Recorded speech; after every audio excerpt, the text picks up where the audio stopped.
हूँ विनीता। आप देख रहे हैं बीइंग पॉजिटिव विद विनीता। आखिर 2021 चला गया हमारा और 2022 का आगमन होने वाला है।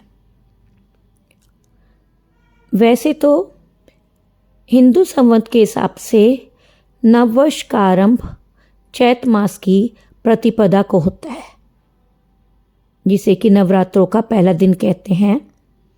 और इंग्लिश कैलेंडर के हिसाब से वैसे अब आने वाला है, जो कि 1 जनवरी से शुरू होने वाला है। अब जो मैं आपको चंद बातें बताना चाहूँगी, चाहे वो आप अभी जनवरी के शुरू में करें या अप्रैल के महीने में, जबकि चैत मास लग जाएगा, हमारा हिंदू संवत के हिसाब से हमारा नया वर्ष शुरू होगा, आप तब भी कर सकते हैं या दोनों ही दिन कर सकते हैं। देखिए 2 फरवरी, 2 जनवरी और 2 अप्रैल दोनों दिन ही बहुत ज़्यादा सर्वार्थ सिद्धि योग बन रहा है। इस दिन आप जो भी करेंगे वो कई गुना फल देगा। मैं आपको चंद उपचार बताऊंगी जो कि आपने 2 जनवरी को या 2 अप्रैल को करने हैं, या कुछ चीज़ें उस दिन से शुरू करनी हैं चंद दिनों के लिए, जैसा कि मैं आपको बताऊंगी। एक तो आप ऐसा करिए, वह कमरा जहाँ पर कि हम विश्राम करते हैं, सोते हैं, 2 जनवरी को उस कमरे की जो 4 दीवारें होती हैं, एक छोटे से कागज़ पे ओम लिख के, सफ़ेद छोटे से कागज़ पे, किसी को दिखे न जिससे, ओम लाल रंग से लिख के चारों दीवारों पे चिपका देंगे। और हम एक संकल्प लेंगे उस दिन, हम जैसे किसी का बुरा न सोचेंगे, बुरा न बोलेंगे, बुरा न सुनेंगे और बुरा ना देखेंगे। तो हमारा आधा जीवन तो सुखी हो जाता है अगर हम ये संकल्प ले लें। अब जैसी 2 जनवरी आएगा, हम सुबह जल्दी उठेंगे, थोड़ा विश्राम, रात्रि को विश्राम करके, नींद को त्याग के थोड़ा जल्दी कोशिश कीजिए 4 और 5 के बीच में उठें, नहीं तो 5 और 6 के बीच में अवश्य उठना है हमने। सुबह जल्दी उठ के नहाने से पहले देखिए अपनी बाल्टी में आपने थोड़ा सा गंगा जल, हल्दी और नमक डालना ज़रूरी है। उससे स्नान करके फिर आप कोशिश कीजिए, चाहे घर का कोई भी एक सदस्य हो, महिला ही हो, वो एक थोड़े से कटोरी में गंगा जल लेके उसमें हल्दी डाले और पूरे घर में छिड़क दे। इससे सारी नेगेटिव एनर्जी बाहर निकल जाएगी और पूरे साल ही हम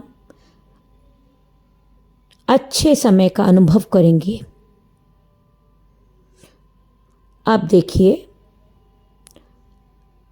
कुछ उपचार बताना चाहूँगी मैं आपको। आप जिस चीज़ से पीड़ित हैं उस हिसाब से ही आप करेंगे। जैसे अगर हम बहुत समय से बीमार चल रहे हैं और कोई डॉक्टर हमारा इलाज नहीं कर पा रहा है, तो उस व्यक्ति के, बीमार व्यक्ति के भार के बराबर, जैसे एक तराजू में या अंदाजे से हमें पता है, पहले वेट लिफ्टिंग मशीन से हम वेट करके रख लेंगे, उसके भार के बराबर कोई गेहूं का आटा या चावल किसी मंदिर में दान कर देंगे। आप देखिए बहुत जल्दी बीमारी भाग जाएगी।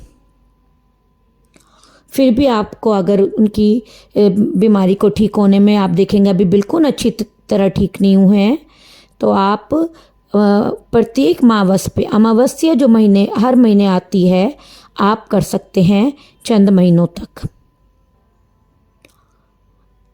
कुछ घरों में ऐसा होता है, विवाह योग्य संतान है, चाहे पुत्र हो या पुत्री हो, उनकी विवाह में कुछ देर लग रही है, माता पिता बहुत ही चिंतित रहते हैं या वो बालक खुद चिंतित हैं, तो वह क्या करेंगे, उस दिन वो बालक या बालिका खुद या उनकी माँ एक बर्तन में कोई भी पात्र ले लेंगे कोशिश कीजिए मिट्टी का हो, नहीं तो कोई भी हो सकता है। उसमें थोड़ी सी मिट्टी डालकर जो पहले से जो बाज़ार से मिलते हैं खरीद के ले आएंगे हम, थोड़े से 50 ग्राम जौ उस मिट्टी में जौ को बिखेर के हम बो देंगे और एक सुपारी लेके अपनी मनोकामना करेंगे कि मेरे पुत्र या पुत्री की विवाह जल्दी से हो। उस पात्र के बीच में रख के जौ को अंकुरित होने के लिए रख देंगे।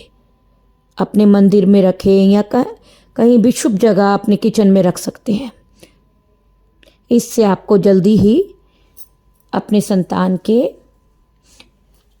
विवाह योग बनने का अवसर मिलेगा।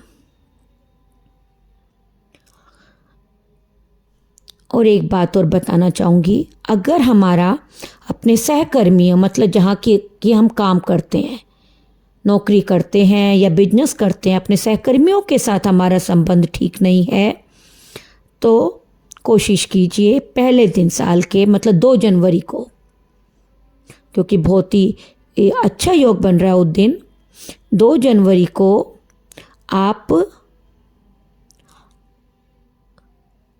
2 जनवरी को तो देखो आप संडे पड़ रहा है तो आप 1 जनवरी को खिला सकते हैं। अगर 1 जनवरी को आपकी छुट्टी है तो 3 जनवरी को आप जलेबी खरीद के अपने सहकर्मियों को खिला सकते हैं। इससे आपके संबंधों में बहुत ही सुधार आएगा। आप ये 2 अप्रैल को भी यह चीज़ अवश्य करें। जलेबी खिला सकते हैं, जलेबी उपलब्ध नहीं है तो और कोई भी मीठा खिला सकते हैं। अब इसके बाद मैं आपको बताना चाहूँगी, अगर कोई चिंता, हमें कुछ भी चिंता है, बहुत समय से सता रही है, तो किसी हनुमान जी के मंदिर जाइए उस दिन और हनुमान जी के दाएं पैर के अंगूठे का जो सिंदूर है लेकर वहीं पर ही उसका टीका अपने माथे पे लगाएं और विनती करें कि हे बाबा मेरी चिंता हरो, चिंता हरो, चिंता हरो। चंद दिनों में आप देखिए, विश्वास की बात है, हमारी चिंता खत्म हो जाएगी। लक्ष्मी माँ की कृपा किसको नहीं चाहिए। अगर हम इस वर्ष अपने ऊपर, अपने घर में धन की वर्षा चाहते हैं तो आप क्या कीजिए, 2 जनवरी को या 1 जनवरी को शनिवार है, उस दिन भी अपने घर के मकान के चारों कोनों में तिल के तेल का दीपक जलाएं। एक दीपक मतलब चारों कोनों में जलाएंगे और मकान के बीचों बीच एक घी का दिया जलाएंगे। कोशिश कीजिए सुबह का समय हो या घर के सब लोग जब इधर उधर चले जाए मतलब, तो आराम से जला सकते हैं कि किसी का पैर वगैरह ना लग जाए।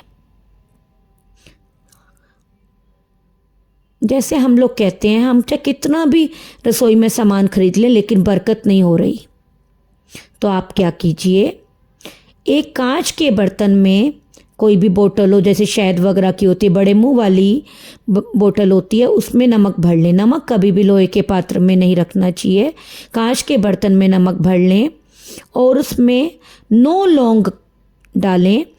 और जब भी आपको नमक का प्रयोग करना उसी पात्र में से करें, आपके घर में स्वाभाविक बरकत होने लगेगी।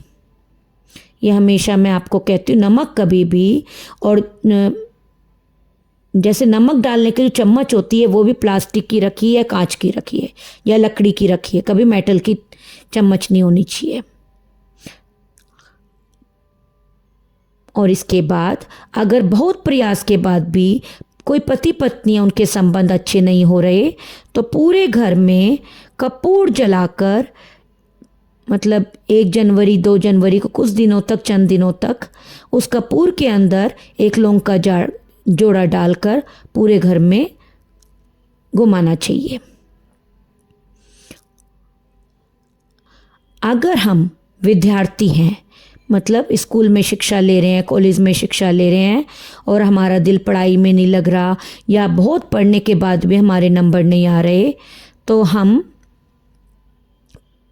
2 जनवरी से शुरू करके 5 फरवरी तक, मतलब बसंत पंचमी, जिस दिन सरस्वती माँ का जन्मदिन होता है, रोज पीले हल्दी से रंगे हुए कच्चे चावल जैसे होते हैं,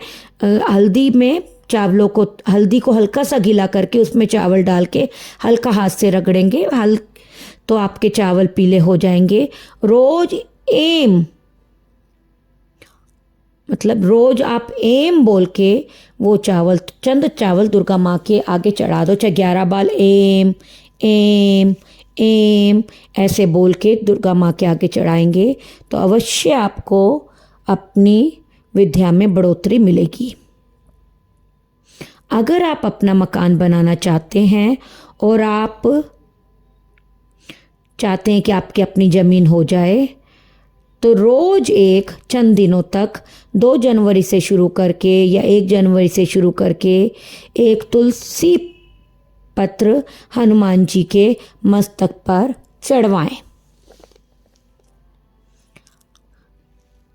अगर बहुत समय से हमारी कोई इच्छा पूरी नहीं हो रही तो आप रोज़ क्या करें, एक शिवालय में जाएं, अपने साथ में 11 चावल के दाने गिनकर और उसके साथ 11 हरी मूंग साबुत वाली ले जाके 11 चावल के दाने और 11 साबुत हरी मूंग के दाने एक कटोरी में ले जाके अपनी मनोकामना करके नंदी भगवान जो शिवालय में होते हैं उनके चरणों में रख दें। जल्दी ही आपकी इच्छा पूरी होगी। देखिए, अगर बहुत समय से हमारे ऊपर संतान योग नहीं बन पा रहा है, हमें बहुत ही चिंता सता रही है, तो आप क्या कीजिए, साल के शुरू में ही 1 जनवरी से शुरू करके आप क्या करेंगे, एक शिवालय में जाएंगे, वहाँ अपने साथ जो पहले से खरीद के शिवलिंग के बीज रखेंगे, 11 शिवलिंग के बीज रोज